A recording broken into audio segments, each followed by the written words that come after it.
To celebrate the return of MLB Best Ball, we're giving away $50 cash. To enter, all you need to do is like this video, subscribe to the LineStar YouTube channel, and comment below the video. One lucky winner will be randomly selected from the comments and announced on our next Underdog Fantasy Best Ball show. But wait, there's more.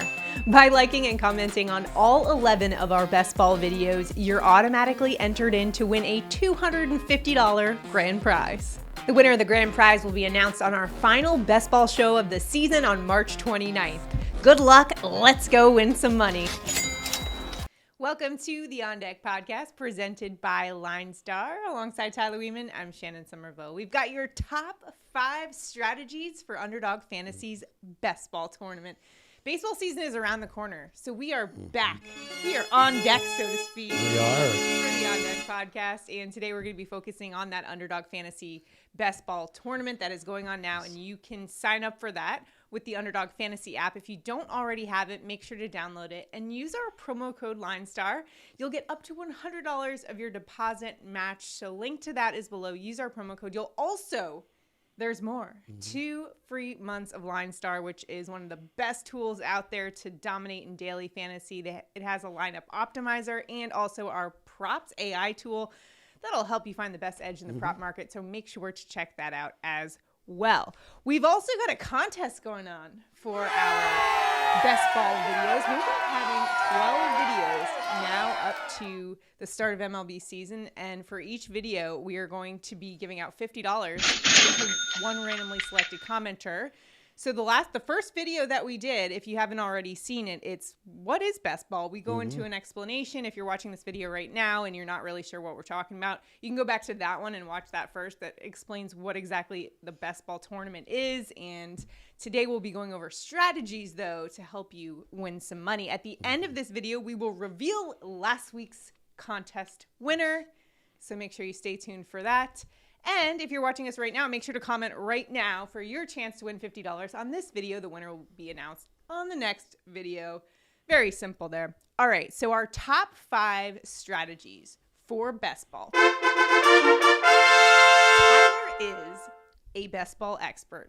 If you don't believe me, he goes for dog walks and does Best Ball drafts on his phone while he's walking the dog. I'm sure the dog doesn't appreciate it, but that's how hardcore he is with Best Ball tournaments. So it makes the walk a little more fun. Who doesn't like drafting? If you got to do something while you're walking your dog, right? Totally true. Multitasking at its best. So anyways, Tyler knows what he's talking about. So he has broken down some top 5 tips if you're playing in Best Ball. Number 1, Position-omics. You might not have studied it in school growing up. However, it is one of the most important strategies as you head into this Best Ball tournament. What exactly is Position-omics, Tyler?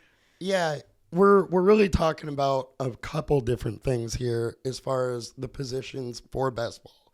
There's 3 positions. We have pitcher, outfield, and infield. And we need to pay attention to position scarcity. So it's pretty simple, really. Outfielder, there's 3 starters on every team. So there's a lot less players, that are draftable for Best Ball. So obviously, there's not quite as many outfielders. Now, there's also some of the best talent is in the outfield, so they tend to go early. Another thing we need to pay attention to is where we're drafting players and, how much of our assets, how much of our draft capital are we putting into a single position? If we're taking, say, 3 infielders out of the first 4 picks, we probably don't need to keep going back to infield very much. And we can go, a little less, maybe a little like hero infield situation. So I think it's, something we need to look at and use as a strategy where we don't overdraft a position if we've already put a lot of capital towards that position. So overdrafting, not good at the ATM, and it's not good in your Best Ball tournament. Next up on our top 5 strategies is keep the finals in focus. Of course, the finals are going to be those last 2 weeks that are going to be critical. It could be the difference between you earning $100,000 and, coming in at the bottom there. What is this strategy? Yeah, so for Best Ball and football, we talked about week 17 a lot and stacking for that. Now, with baseball, the finals are 2 weeks long. Stacking isn't quite as important, still is important, but there are other things to consider about like how many games each team plays. We have multiple teams that play 14 games, while we also have multiple teams that only play 12. So obviously, having those teams that have 14 games is much more important. It is also good to consider where those games are. For instance, Coors Field. We know hitters hit better at Coors. There's a couple other ballparks that are like that, and it is better to have games in those parks. So some definite factors to consider, and you mentioned the ballparks. We actually have a video from last year that we did. It's called Ballpark Factors, and we go through all 30 ballparks and list them in terms of most hitter-friendly to least hitter-friendly. At number 1, of course, is Coors Field, as you mentioned. At the bottom there is Petco. A lot of the California stadiums aren't as good, so that's something to take into consideration, especially towards the end there in those final 2 weeks. And with that, you mentioned Petco. Unfortunately, my San Diego Padres are one of the teams that only has 12 games. The teams that do have 12 games are the Diamondbacks, the Royals, the Cubs, Mariners, Astros, and Padres. And the 14-team games, Mets, Brewers, Nationals. All right. So is that worth maybe a nice little Mets stack, or what's your philosophy there? So for this, it's more of a tiebreaker for me. Okay. I think that because you still need to get to the finals. Right. You know? Yeah, exactly. So there's a lot to go through to get there. But if I am looking between two different guys and I really can't tell which one to go, if I know one has 14 games over that final 2 weeks versus the 12 guys, I'm going 14 every time. Well, that brings us to our next strategy, and that is to stack them. If you play daily fantasy, you're probably familiar with this strategy. It can give you huge leverage when you're playing in those big contests, and it does the same when you're in these best ball tournaments. What have you found with the stacking and how beneficial that is? Yeah, stacking absolutely benefits. I would not go over stacking like we would in a daily DFS game, you know, where you're putting as many guys you possibly can into a lineup. With this, because it's scored on weeks, you know, stacking isn't quite as important because multiple teams will go off during the week. So I do, however, like to put, you know, 2, 3, 4 guys together if possible. And once I'm past, say, 2 guys on the same team, it's more of a, you know, tiebreaker type situation than anything. But I am trying to look to get a couple guys on the same team. All right. Number 4, we have stay in the know. You might look at me right now and say, duh, we want to keep updated on everything. However, there's a little more nuance to this one. Tyler, can you elaborate on what it means to kind of stay up to date on everything before you head into a best ball draft? Yeah, I mean, obviously we're in the preseason. There's a lot changing. A lot of news constantly coming out. So stay in the know. Pay attention to what's going on. Pay attention to the new news that is coming out. Injuries, maybe a guy starting that we didn't think was going to start. All of those are very interesting, you know, little pieces to put together for the season. And with that, also this year, we have MLB rule changes. Yeah. Stay in the know. Know what those are. We have a couple main ones. The bases are a little bit bigger. With that, the base paths are measured to the back of the base. So what that means is every base, the path is slightly smaller than it was the year before. With the bigger bases, we also have a pitch clock. So it's going to make it where there's going to be more steals. In the minor leagues last year, the success rate of steals went up by 10%. I think it was 68% up to 78% for the success rate. Also, the amount of attempts for steals went up. So I think steals will go up tremendously this year. And lastly, no more shifts. So the batters that are going to benefit from that mostly are the left-handed guys that get shift shit So going. a lot of things to consider there that maybe you weren't thinking of before, but definitely research that. Keep up with the position battles as they go on in spring training right now. Information's coming out daily.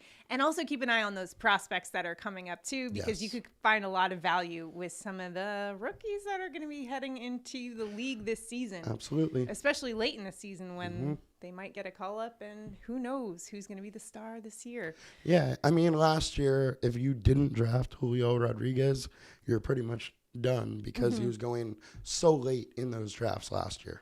All right. Lastly, number 5, be flexible. What does that mean for best ball?